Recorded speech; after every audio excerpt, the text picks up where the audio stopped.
डकार देने के लिए एक तो पहले आप बच्चे का जो पेट है वो कंधे पे पकड़ो, नीचे से पकड़ो और ऊपर से और ऐसे हाथ फेरो।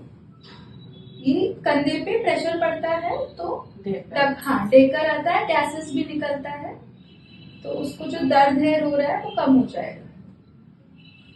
दूसरा तरीका क्या है कि उसको आप गोदी में बिठाओ, ऐसे पकड़ो और आगे की तरफ और ऐसे।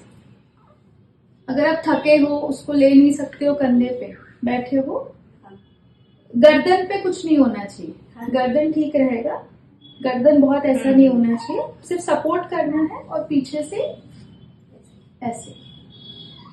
तो रात में बहुत ज्यादा थके हुए हो और उठ के कर नहीं सकते हो तो आराम से टेक के बैठो, ऐसे ले लो और फिर ठीक है, समझ गए? ऐसा कम से कम 5 मिनट तक ट्राई करो, डेकर आने तक। इससे भी वो जो ज्यादा रो रहा है, चिक चिक कर रहा है, वो भी कम होगा। इसके अलावा जो मैंने आपको मसाज बोला है और दवाइयाँ बोली है वो आपको करना है। समझ गए? हाँ।